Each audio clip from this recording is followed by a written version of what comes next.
Le contrôleur général Mame Seydou Ndour arrive à la tête de la police nationale dans un contexte où le président de la République vient de lancer des assises sur la réforme et la modernisation de la justice.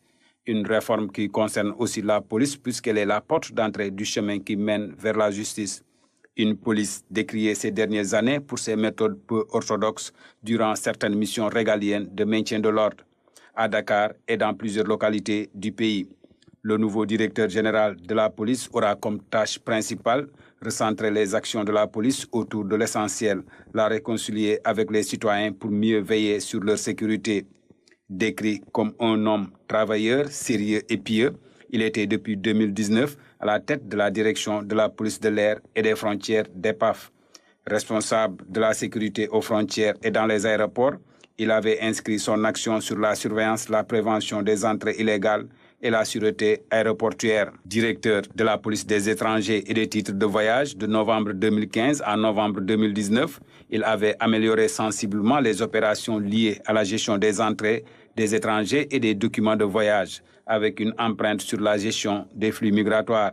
Le contrôleur général Mame Seydou Ndour s'est aussi distingué dans une autre entité de la police. Il s'agit de l'OCRTIS, l'Office central de répression du trafic illicite des stupéfiants.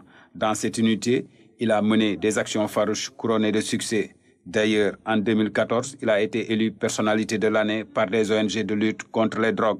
Sa carrière au sein de la police débute en 1994 où il réussit le concours direct des officiers de police avant d'être reçu au concours de commissaire de police en 1996.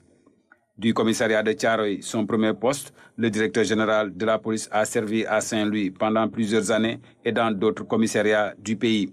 L'ancien élève du Britannique militaire est titulaire d'un Master 2 en défense, sécurité et paix, diplôme pour lequel il est major aussi de sa promotion du diplôme de commissaire de police.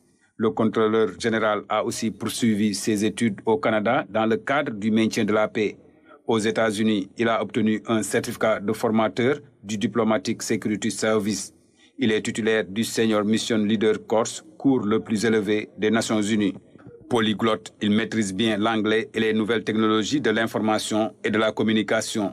Il a reçu plusieurs décorations et des médailles au Sénégal et à l'étranger pour dévouement et engagement au service de la police nationale et de la nation sénégalaise en général.